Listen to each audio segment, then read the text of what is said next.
Na última semana do ano, vamos trazer alguns assuntos que chamaram a nossa atenção do telespectador, através das reportagens exibidas aqui. Casos muito recorrentes ou que ainda não tiveram resolução.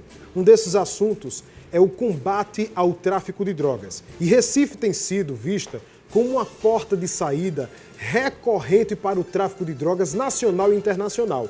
E esse ano houve um aumento no número de apreensões de entorpecentes no aeroporto dos Guararapes em relação aos 2 últimos anos. Quem traz as informações para a gente é o repórter Severino Júnior.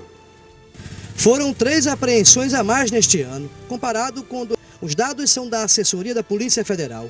No ano passado, foram realizadas 14 apreensões com 14 pessoas presas, 9 homens e 5 mulheres. Já este ano, houve até agora 17 apreensões de drogas. Foram realizadas 22 prisões, sendo 12 homens e 10 mulheres. Comparando os dados deste ano com 2015, a diferença é bem maior.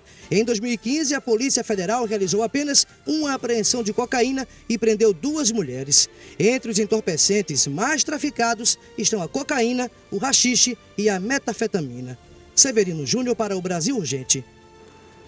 Olha, e para conversar mais sobre esse assunto, a gente recebe aqui no estúdio o chefe de comunicação da Polícia Federal em Pernambuco, Giovanni Santoro. Giovanni, sempre um prazer recebê-lo aqui no programa, viu, para falar de um tema tão sério e que a Polícia Federal, a gente tem visto um esforço para combater esse tipo de crime. Boa tarde. Boa tarde, Moab. Boa tarde a todos os telespectadores da TV Tribuna. Satisfação enorme estar com você aqui para que a gente fale sobre esse tema que é muito importante. Giovanni, qual é o maior desafio hoje da Polícia Federal para tirar a capital pernambucana como uma das rotas principais para o tráfico internacional de entorpecentes? A gente viu, inclusive nesse mês de dezembro, casos recorrentes. Acho que durante uma semana a gente vem falando todo dia do mesmo assunto, de apreensões e prisões que aconteceram no aeroporto dos Guararapes, no aeroporto do Recife.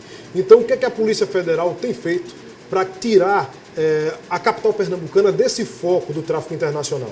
A estratégia, Moab, tem sido sempre a mesma. É investir em inteligência policial, é investir em informações com outros estados em que a Polícia Federal tem representações, para que através dessas informações a gente possa coibir que essas pessoas saiam ou entrem pelo aeroporto dos Guararapes. A gente tem policiais que são altamente capacitados, experientes, tem também equipamentos de última geração que permite até, Moab, a detectar se a pessoa está levando cocaína até no interior do organismo. Então, aliado a tudo isso daí é que realmente Recife tem tido feito altas apreensões esse ano, como a gente tem detectado. Giovanni, infelizmente, quando a gente vem falando de casos como esse, a gente, inclusive, até vibra quando vê que a Polícia Federal conseguiu colocar as mãos em pessoas envolvidas nisso, mas dificilmente a gente tem visto a polícia conseguir chegar ao principal nesse esquema do tráfico de drogas, principalmente no internacional, e com a dificuldade maior que a polícia enfrenta para poder chegar a essas pessoas. Esse ano já conseguiu chegar, inclusive, àqueles que estão na ponta do tráfico internacional de drogas? Essas pessoas, Moab, que aliciam as chamadas mulas do tráfico internacional, geralmente elas estão em estados como Mato Grosso do Sul, São Paulo, região sul, sudeste e alguma região norte. Por quê? Porque faz fronteira com alguns países que são produtores, e fornecedores de cocaína, principalmente. E às vezes em outros países também, não?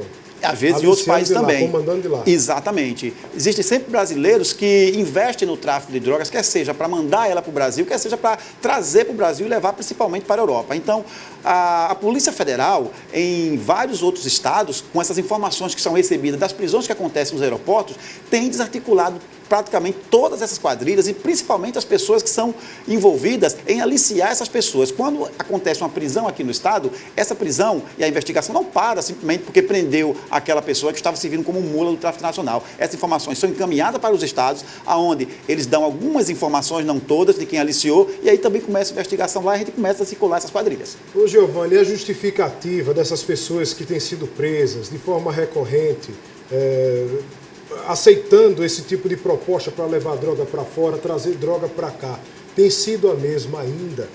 De situação financeira, enfim, para tentar chegar até a polícia com essa informação, até na audiência de custódia, ver se consegue amolecer o coração de um juiz? É sempre a mesma história, Moab, passando por situação financeira difícil, às vezes porque tem um parente que está passando por um problema de saúde, às vezes porque perdeu o emprego, às vezes porque contraiu dívidas. Então, as histórias são inúmeras, mas sempre a questão financeira tem pesado nessa questão das pessoas serem aliciadas. E outro fator preponderante também, Moab, é que não só pela questão financeira, as pessoas às vezes sem antecedentes criminais, pessoas que às vezes não despertam nenhum tipo de suspeita, né? Isso. São pessoas de classe média, classe alta, pessoas que você com olha... formação superior. Superior, exatamente. Então, eles utilizam pessoas com esse perfil porque pensam que vão driblar a fiscalização, porque não existe nem antecedentes criminais e por causa da formação. Mas isso é um ledo engano, Moab, porque a gente sempre costuma dizer que o aeroporto dos Guararapes a gente considera uma rota alternativa do tráfego internacional, porque as rotas clássicas é onde tem mais voos internacionais, que é quem? Rio de Janeiro e São Paulo. Por isso que a gente aqui em Recife ainda pode fazer uma investigação minuciosa e passar por Recife a grande possibilidade, eu posso até dizer 90% de chance de quem passar por aqui levando cocaína para a Europa ou trazendo para o Brasil ser preso.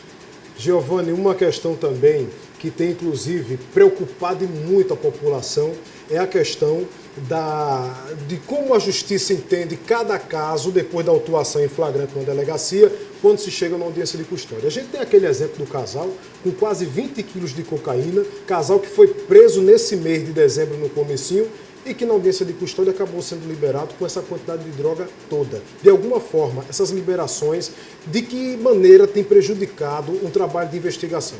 A gente sempre diz, Moab, que uma decisão da Justiça não compete, no caso, a Polícia Federal está questionando ou fazendo qualquer outro tipo de menção. Quando isso acontece, e já aconteceu, essa já é a segunda vez que aconteceu, a gente procura, dentro também dos mecanismos legais, reverter esse entendimento na audiência custódia. Através de como? Através de solicitação das prisões preventivas. Sim. Então, se você pode ver, no último caso que houve, não desses 20 quilos de cocaína, mas também do haxixe, a pessoa foi liberada desse custódia, ele estava no Paraná, depois a gente solicitou a prisão preventiva, como tem que ser feito nesses casos, e depois ele foi preso também. Então, existem mecanismos legais para que a polícia possa também estar agindo para prender essas pessoas novamente.